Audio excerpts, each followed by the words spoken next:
Dear friends, அன்பின் வாழ்த்துக்கள். நம் ஆண்டவரும் இரட்சகருமாகிய இயேசு கிறிஸ்துவின் இனிய நாமத்திலே உங்களை வாழ்த்துகிறேன். இந்த நாளிலும் ஆண்டவருடைய பிள்ளைகளாகிய நாம் முதன்மைப்படுத்த வேண்டிய காரியங்கள் என்ன என்பதை வரிசைப்படுத்தி ரோமருக்கு எழுதின அந்த கடிதத்திலே 4ஆம் அதிகாரத்திலே பவுலடியார் சில காரியங்களை கற்றுக் கொடுக்கிறார். யூதர்களை பொறுத்தவரையில் பார்த்தீங்கன்னா 2 காரியங்களை அவர்கள் முக்கியமாக முதன்மைப்படுத்தினாங்க. ஒன்று நியாயப்பிரமாணம், இன்னொன்று விருத்த சேதனம். இதைத்தான் தங்களுடைய மேன்மையாக அவர் கருதினாங்க. பவுலடியார் அதை குறை சொல்லலை, அதை என்ன பண்ணுறாரு, இன்னும் நிறைவாக்குங்கன்னு சொல்கிறாரு. அந்த யூதர்களை பொறுத்தவரை நியாயப்பிரமாணத்தை கடைப்பிடிக்கும் பொழுது வெளிப்புறமான காரியங்களில் ரொம்ப அதை டீப்பாக கடைப்பிடிச்சாங்க, உட்புறமான காரியங்களில் மறந்து போனாங்க. அதனால் அவர் என்ன சொல்கிறாரு, இந்த நியாயப்பிரமாணத்துக்கு நீங்கள் வெளிப்புறமாக கீழ்ப்படிவதை காட்டிலும் த இன்வர்டு ஒபீடியன்ஸ் ரொம்ப முக்கியம், அதை நீங்கள் கவனத்தில் கொள்ளுங்கன்னு சொன்னார். அதோடு கூட மட்டுமல்லாமல் விருத்த சேதனம், நீங்கள் வெளிப்புறமாக மனிதன் மூலமாய் செய்யப்படுகிற விருத்த சேதனத்தை பிரதானப்படுத்துறீங்க, பிரசித்தப்படுத்துறீங்க, மேன்மைப்படுத்துறீங்க. ஆனால் இருதயம் விருத்த சேதனம் அடைவது ரொம்ப முக்கியம், அதை ஆண்டவர் தான் செய்ய முடியும். அதற்கு உங்களை நீங்கள் என்ன பண்ணணும்னா இடம் கொடுக்கணும் அப்படிங்கிறாரு. இப்போ நியாயபரமான விருத்த சேதனமும் ரொம்ப முக்கியம், முதன்மைப்படுத்துங்க. அதை எப்படி பண்ணணும், இன்வர்டு ஒபீடியன்ஸாக இருக்கணும். அதே மாதிரி இருதயம் விருத்த சேதனம் பண்ணப்பட வேண்டும். அதை மனிதர் செய்ய முடியாது, ஆண்டவர் மட்டும்தான் செய்வார். அதற்கு இடம் கொடுங்க. அதை இடம் கொடுக்காம நீங்கள் மேன்மை பாராட்டினீங்கன்னா பிரயோஜனம் இல்லை அப்படிங்கிறத சொல்லிட்டு இன்றைக்கு அதை ஏற்கனவே ரோமர் 2ஆம் அதிகாரத்தில் நம்ம தியானித்தோம். இன்றைக்கு ரோமர் 4ஆம் அதிகாரத்தில் அதை இன்னும் டீப்பாக சொல்கிறாரு. ஏற்கனவே சொன்னபடியாக ஆபிரகாமை மாடலாக வச்சு அதை நமக்கு விளக்கி காண்பிக்கிறார்.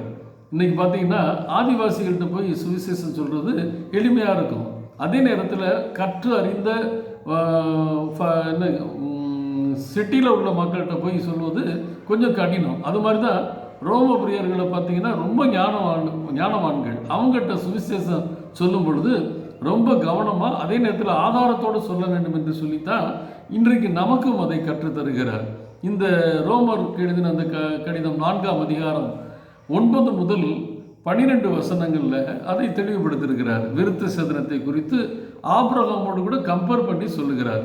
ஏற்கனவே நாம் தியானித்தபடி இந்த பாக்கியம் அப்படின்னு சொல்லி ஆரம்பிக்குது 9ஆம் வசனம்.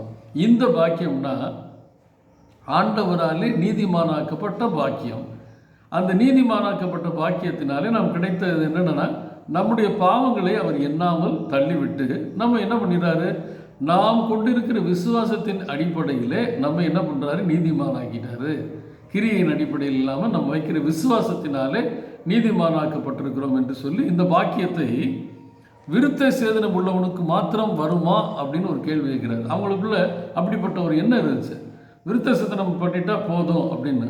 அப்போ விருத்த சேதனம் பண்ணப்பட்டவங்களுக்கு மட்டும்தான் இந்த பாக்கியம் கிடைக்குமா அப்படின்னு சொல்லும் பொழுது, ஆபிரகாமுக்கு விசுவாசம் நீதியாக எண்ணப்பட்டது என்று சொல்லுகிறோமே, அது எப்பொழுது அவனுக்கு கொடுக்கப்பட்டது?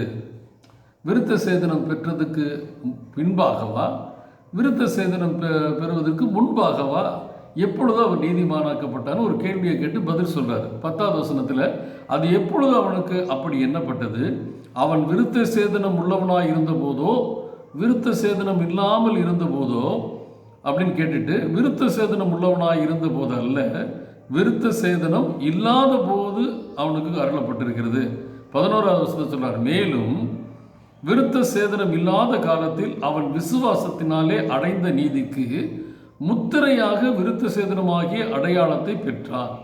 விருத்த சேதனம் இல்லாதவர்களாய் விசுவாசிக்கிற யாவருக்கும் நீதி எண்ணப்படும் பொருட்டாக அவர்களுக்கு அவன் தகப்பனாய் இருக்கும்படிக்கும், விருத்த சேதனத்தை பெற்றவர்களாய் மாத்திரமல்ல, நம்முடைய தகப்பனாகிய ஆபிரகாம் விருத்த சேதனம் இல்லாத காலத்தில் அடைந்த விசுவாசமாகிய அடிச்சுவடிகளில் நடக்கிறவனுமாய் இருக்கிறவர்களுக்கு தகப்பனாய் இருக்கும்படிக்கும் அந்த அடையாளத்தை பெற்றான். அப்போ யூதர்களுக்கு மட்டும்தான் ஆபிரகாம் தகப்பன்னு சொல்லக்கூடாது. அதாவது விருத்த சேதனம் பெற்றவர்களுக்கு மட்டும்தான் ஆபிரகாம் தகப்பன்னு சொல்லக்கூடாது, விருத்த சேதனம் பெறாதவர்களுக்கும் அவன் தகப்பனாயிட்டான். எப்படி ஆயிட்டான்னா, அவன் விருத்த சேதனம் அடைவதற்கு முன்பாகவே ஆண்டவராலே அவனுடைய விசுவாசத்தினாலே நீதிமானாக்கப்பட்டு விட்டான். அதனால விருத்த சேதனம் அதுக்கப்புறம் தான், அவன் நீதிமானாக்கப்பட்டதுக்கு பின்னால் தான் விருத்த சேதனம் கொடுக்கப்பட்டிருக்கு. அப்போ அது ஒரு முத்திரை அடையாளமே ஒழிய அது ஆதாரம் அல்ல. ஆதாரம் என்னன்னா ஆண்டவர் மேல் வைக்கிற விசுவாசம். அதை சொல்லிட்டு என்ன சொல்றாரு, ஆபிரகாம் எல்லாருக்கும் தகப்பனாக இருக்கிறார். அதனால விருத்த சேதனம் உள்ளவன் மட்டும்தான் ஆபிரகாம் தகப்பனாக ஏற்றுக்கொள்ளணும் அல்ல, விருத்த சேதனம் இல்லாதவனுக்கும் ஆபிரகாம் தகப்பனாக இருக்கிறான். ஏனென்றால் அவன் அதற்கு முன்பாகவே, விருத்த சேதனம் பெறுவதற்கு முன்பாகவே நீதிமானாக்கப்பட்டு விட்டான். இன்றைக்கு யூதருக்கு மட்டுமல்ல, யூதர் அல்லாதவர்களுக்கும் இந்த பிரதான காரியம் அருளப்படும். எந்த பிரதானம்? நீதிமானாக்கப்படுகிற காரியம். அந்த ப்ராசஸை ஆண்டவர் எனக்கும் உங்களுக்கும் செய்வதற்கு ஆயத்தமாக இருக்கிறார். தேசத்தில் உள்ள ஒவ்வொருவரும் இப்படிப்பட்ட முதன்மையான காரியத்தை பெற்றுக்கொள்ளணும் ஆண்டவர் ஆசையாக இருக்கிறார். விருத்த சேதனம் பெற்றவர்கள் மட்டுமல்ல, ஆண்டவருக்கு கிறிஸ்தவர்கள் என்ற பெயர் வைத்தவர்கள் மட்டுமல்ல, கிறிஸ்தவர்கள் அல்லாதவர்களும் இந்த உயர்ந்த பாக்கியத்தை பெற முடியும் என்பதை கற்றுக் கொடுக்கிறார். ஒருவேளை இந்த நாளில் நாம் பிரத்யேகமாக சில பாரம்பரிய காரியங்களை மேன்மைப்படுத்தி வச்சுருந்தோம்னா அதையெல்லாம் தூக்கி போட்டுட்டு எல்லாருக்கும் அருளப்படுகிற ஆண்டவருடைய நீதி, ஆண்டவருடைய பிள்ளைகள் என்கிற அந்த அடையாளத்தை நானும் பெற்றுக்கொள்வோம், நாமும் பெற்றுக்கொள்வோம், தேசமும் பெற்றுக்கொள்வதற்கு ஏற்ற விதத்தில் ஆண்டவர் மேல் வைக்கிற விசுவாசத்தை முதன்மைப்படுத்தி அவரை ஆராதிப்போம். அந்த சாட்சியுள்ள வாழ்க்கை மூலமாக அநேகர் ஆண்டவரை ஏற்றுக்கொள்வதற்கு அது ஆதாரமாக இருக்க கர்த்தர் இன்றைக்கு நம்மை பயன்படுத்துவாராக.